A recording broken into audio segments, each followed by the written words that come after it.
If you want these horror stories to continue, please subscribe now. And don't forget to like.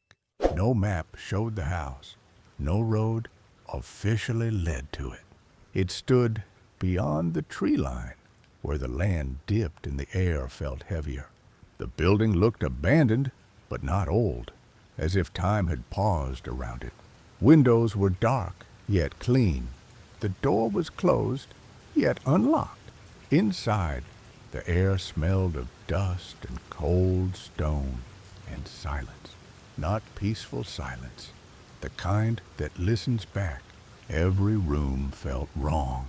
Furniture was neatly arranged, untouched by decay. Photographs lined the walls, but the faces were blurred, as if erased. In one room, a dining table was set for many people. None had eaten. Footsteps echoed from above. Slow, deliberate. But when the stairs were climbed, nothing was there. Only doors that hadn't been opened before. The house spoke softly. Not words, names. A whisper crawled through the halls, calling names that didn't belong to anyone present. Each time a name was spoken, a door creaked open somewhere else.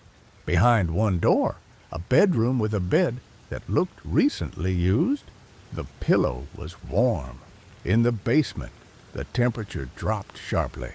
Rows of metal shelves lined the walls, holding personal belongings, watches, shoes, rings, notebooks. Every item had a small tag. Each tag had a date. None were old. A final shelf stood empty, waiting. Mirrors were everywhere. Hallways, corners, rooms that didn't exist before. They showed reflections that lagged behind, moving seconds too late. Sometimes they smiled when no one did. In one mirror, a figure stood in the background, still watching. Doors led to different places each time they were opened. Hallways stretched longer. Stairs led downward even when climbing up. The house wasn't trapping anyone. It was organizing, as if preparing space. Behind peeling wallpaper were names scratched into the walls. Hundreds of them, some crossed out, some circled, and one written repeatedly, deeper than the others, carving into the stone beneath. That name was heard whispered most often. The house was not a place for the dead.